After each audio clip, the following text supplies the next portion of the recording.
Yes, well, so we can start. Yeah. So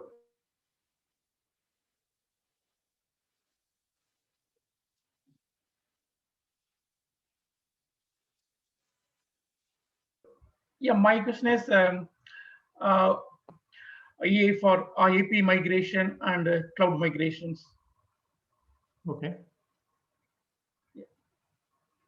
So what is that you're looking at, Well, from Um, yeah. your So here, perspective? What are your queries and what is that you're looking for? yeah, here we need to create architecture a principle document, architecture principles for IAP migration and cloud migration. Okay. Yeah. So how do we formulate architecture principles? Um, TOGAF provides four categories of principles. You need it for Business, cloud migration and what is that? Application migration, huh? API migration. API migration. Okay. Yeah, API migration. Okay. So yeah. So cloud migration. There is a lot of information actually. There is quite a lot of things that we can talk about. But yeah. API migration.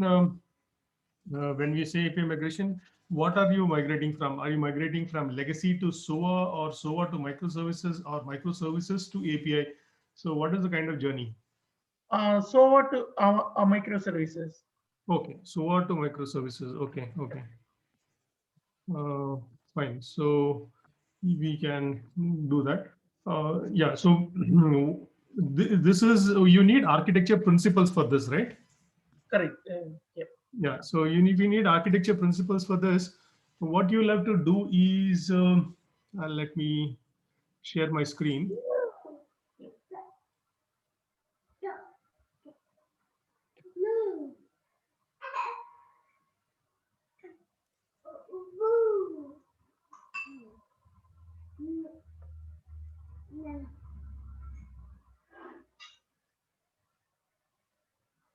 Okay. So you are able to see my screen, right? Yes. Yeah.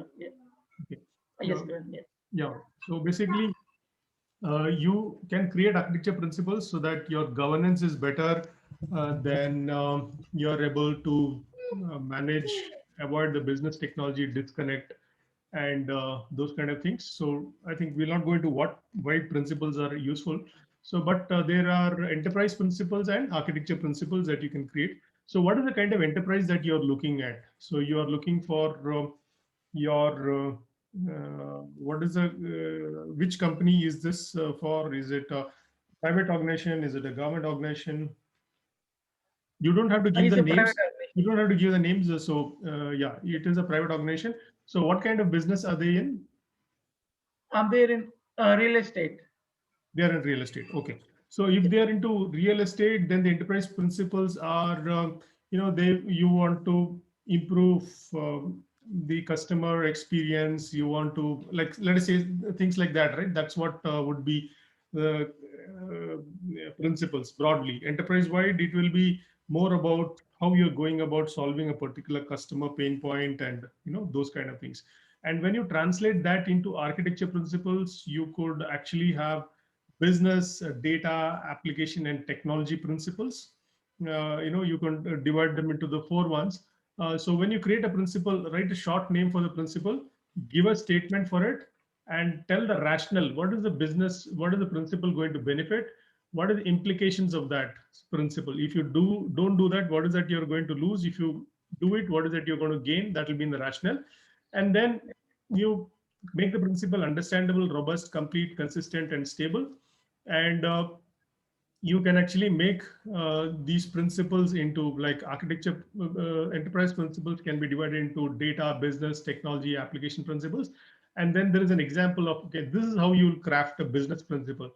You say enterprises are maintained in spite of system operation interruptions. That is one principle. Then the rationale is business continuity is achieved and you're able to rely on such systems. Implications are what if things don't work, what is the recovery plan, that is what is Yep. the business principle. And Yep. similarly, data, and then technology and interoperability. These are the kind of principles. But when it comes to cloud per se, you can actually have statelessness or idempotency as a principle, or you could have throughput, auto scaling, then you can have cloud bursting as a principle. So you can craft your own principles. So I will share you a white paper that actually has all of these principles quite detailed for the cloud. So you can use those principles and get a lot of things done. Okay, sure. Yeah. And then for the API also, if you're coming from the SOA world, SOA and microservices are closely related. So your services have to be yeah, tiny. They should be stateless. They should be independent of each other. They should, the microservices world, they should be more base like transactionality than ACID transactionality. You can have things like that. And then it should have well-defined API signatures. The contract should be very clear. Interoperability should be very clear. So if you look at certain aspects of that, you can, I'll be able to share that also, that part also with you. The microservices transition from SOA to microservices. How do you use the API thing to get that done? And when you are architecting something like this, so you will have to, create, when you're presenting to the management these principles, so you will have to create something like this. So basically, how do you craft your principles, and what is your enterprise principles that will be outside of this box? So what is inside is the BDAT principles, business data application technology principles. And then for each goal, like your real estate business, what is your year end goal? You can put them here. What you see here, you can put them here. And then Okay. how does each business principle, help you in achieving those goals? How does your information principle or application principle achieve in helping the goals? How does your technology principle help you in achieving those goals? So if you put this, that gives you complete traceability in the architecture as to how you are able to generate it. Okay. Makes sense, right? Yeah. Yes. Yeah. So this is how you will have to, organize your line of thought when you are actually talking to the customer, that this Okay. is how you're going to craft the principles. I'll send you those things separately, that cloud migration principles and the SOA ones. So you can take a Okay. look at that, and post that we can actually even have another call once you've had a look at it and seen how things work for your context. Yeah. Sure. Yeah. Hmm? Okay, and what are the other kind of queries that Um, we have? yeah. So when we create um, roadmap, capability maps, information maps, value streams, what are the specific thing needs to be considered when we created these things? Sorry, come again. What was that? Um, what are the specific things to be considered when we create a roadmap, capability maps, value streams, and so on? Especially during the business architecture. Okay. Actually, I've shared you a lot of content on the business architecture side. I think it's in Technology Leadership 1 or 2.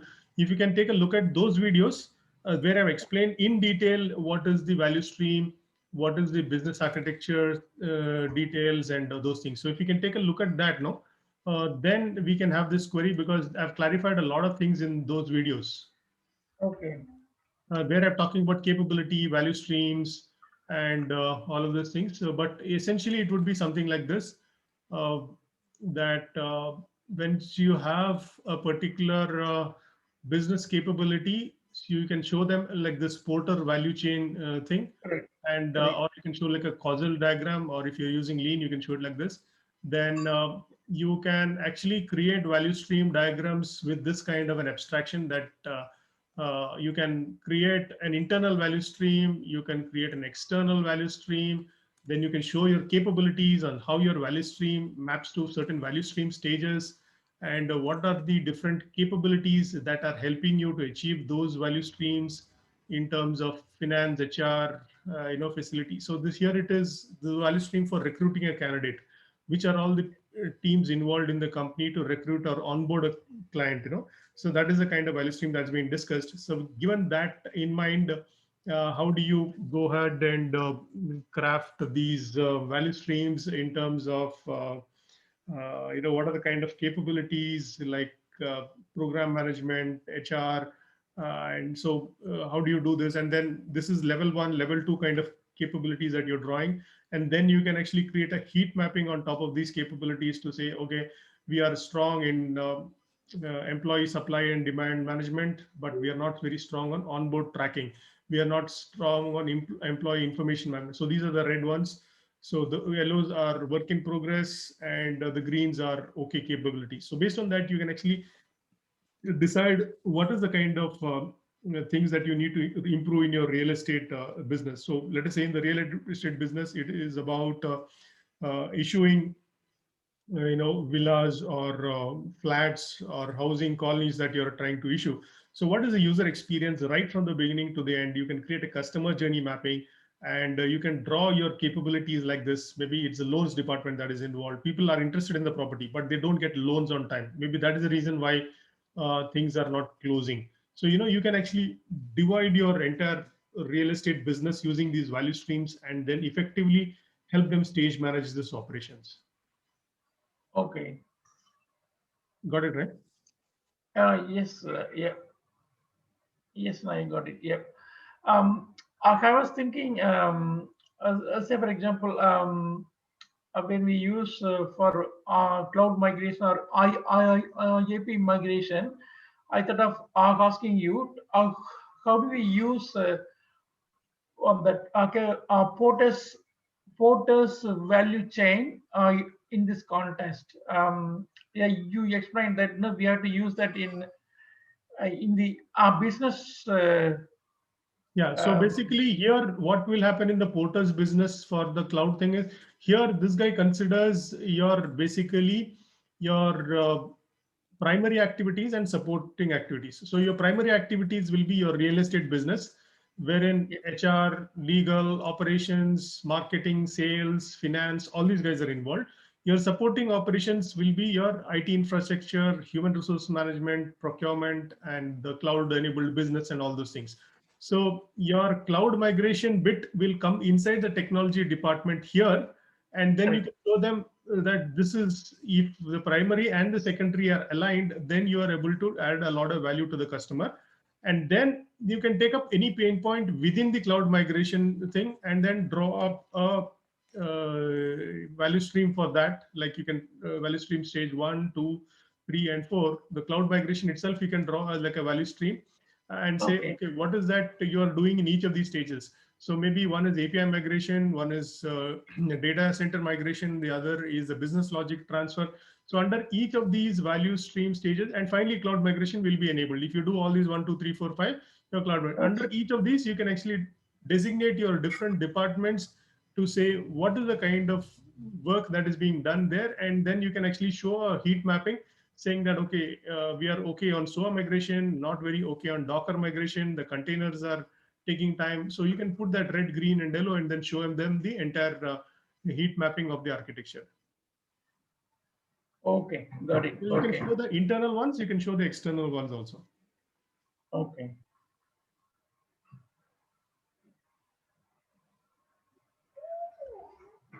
Okay. And so when we try to create a reference architecture, so what are the things we should consider for API and cloud? Yeah, for the API and cloud, for the cloud, definitely I will share you a reference architecture that I can think of. I will definitely send you. For the API also, I will be able to help you. I'll Google around and find out. There are lots of reference architectures that are useful for you. Yeah, I mean, you can migrate it using an enterprise architecture kind of a standpoint. Yes, Will, go ahead. What is that? Yep. I mean, if you look at Azure or AWS or Google, no, they provide a reference architecture to use in our business. Here, yeah, my question is, no, how do we start to create the reference architecture, not from the scratch? Yeah, so For you don't need to create a reference architecture from scratch, but yes, if you are doing a reference architecture for your real estate business, then you can create it. But the whole point of reference architectures is they are not to be created from scratch. They are helpful for preventing you to reinvent the wheel so that over and over again you don't do the same work. That the very correct. idea of reference architecture is you should be able to use it and you should be able to get value from it. But yes, if you're doing it for your company, then Okay. you first collect your high level capability chart in terms of what is that you're going to reference architect. So if it's a real estate business, they are hooking up all the customer data on the cloud. They are putting all the real estate business on the cloud. They have various operations in various countries, let us say. So you try to create a reference architecture saying what is the high level capabilities of your business, first of all. Make one, so you can go through those list of artifacts that are there in TOGAF and create a high level capability and the business view of your whole stuff. And then once you get down to that, you can create different reference architectures, one at the architecture level, one at the solution level. So let us say you're building the cloud using Azure, then it's an Azure specific reference architecture. If you're building it using AWS, then it will be an AWS specific reference architecture. If you're doing it using Google GCP, it will be another one. But even before this, you can actually draw up a generic diagram which will tell you how to create the reference architecture for your real estate business, which is independent of all these things. Okay. So that is for from the business perspective, isn't it, Glenn? Correct. Yeah, this is Oh, that's from the business perspective, but you can draw up a reference architecture for the business, for the data from the technology architecture, from the application architecture. So, and then a very high level generic view of your architecture also can be drawn, a reference architecture model in terms of your capability and in terms of what you provide to the business. So based on your context, you can create a reference architecture, but it can span across all these dimensions. okay. Yeah. Um, okay. The next question I have is for the architectural governance. So here, the risk manage. I mean, Tohoff says the risk management is applied through the EDM phases. Similarly, governance is also uh, applies, isn't it, Kiran? Yeah, because we have a governance meeting since from the beginning. Uh, Sorry, can you say repeat that, Will? What is it?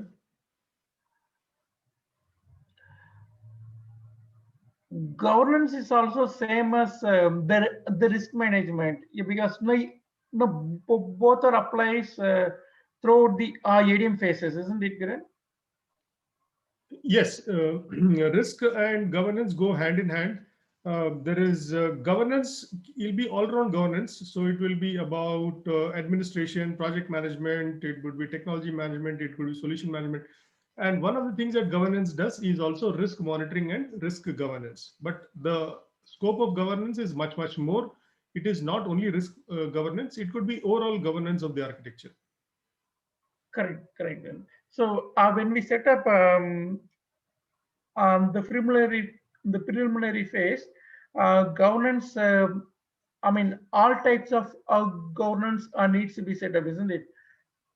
Yeah, Types such exactly. Yeah. as When you're doing the com- preliminary phase from A to H, yes, all kinds of governance are included. It could be design governance, business governance, code governance, implementation governance, solution governance. Yes, all kinds of governance will be included when you start off the work.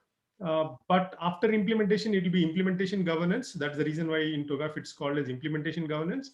And risk is only one part of the governance activities. Governance is about laying the rules, laying the specifications, the compliance activities, and so many other things. But yeah. one part of it is the risk part. Okay. Um,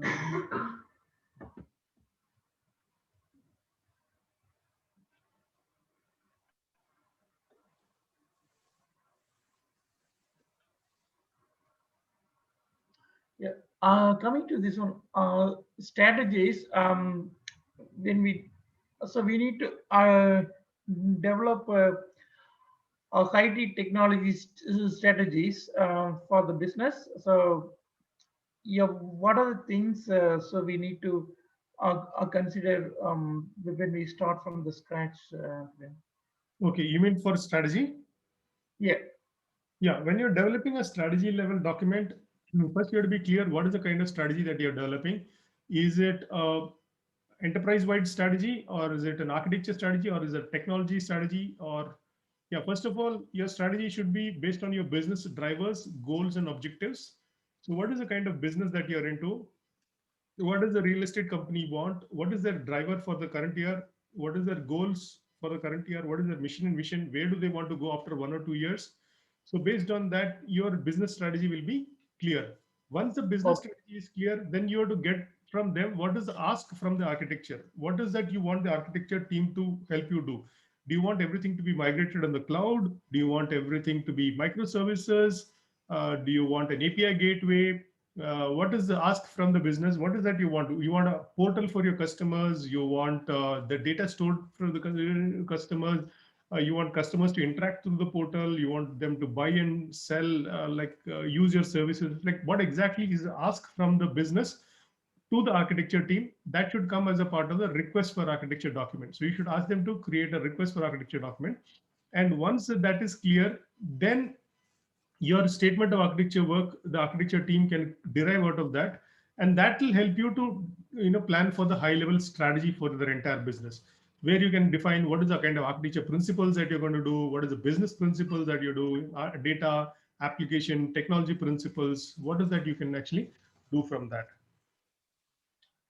Okay, Kiran. So is there any other name for a request for architecture document? Yeah, Because instead of I'm not requesting, yeah, because that's too bookish, because right. people who know about the framework will be able to relate to that. But what you can say Correct. is, yeah, instead you can ask the business guys, what is the business driver for the architecture initiative? What is the business strategy? What is the goal for the business for, and what is the ask from the architecture team from the business? So what is the business ask? You can ask them, what is the business ask, drivers, strategy, goals, and objectives. Once that is clear, then we'll be able to provide you with an architectural strategy, principles, and the roadmap. So that's how you should ask them. You should tell them, okay, you tell us what your goals and drivers are, what is your strategy, and what is the ask from the business, what is the IT dependency that you want the IT team to solve, and what is the business ask. So once that is clear, then everything else becomes much easy for you to take it up. Okay. Okay. Similarly, is there any other name for the statement of work Yeah, the statement of work documentation? will be typically once you get the business ask, then you'll say that we will actually propose an architecture roadmap plan and an architecture vision document. You can tell them that we'll create a vision document for you based on the business ask. So once the business ask is clear, we'll help you formulate a architecture vision document or architecture strategy plan. Okay. So that architecture vision document encompasses all the statement of work and all other details, isn't it? Correct? Yes, yes, yes, correct. It is the vision document will be having all your statement architecture work, and then high level architecture requirements will be there, which you can translate it to downstream activities for other teams to take it up and build the architecture. Yeah. Okay. That's fine. Yeah. Yeah, that's all I have. Yeah, for today. Fine. And I think I also remember that you wanted some details on change management, and you also wanted how to set up an EA office, right? Basically, how to set up Correct. EA practice within your Yeah, organization. So correct. Correct. yeah, we will talk about that probably in the other sessions. So once Okay. you get comfortable with whatever has been shared, then we can take up that activity post that. Yeah, sure, Glenn. Yeah. Yeah. So thanks, Well. So I'm just stopping here Okay. the recording. 1 second.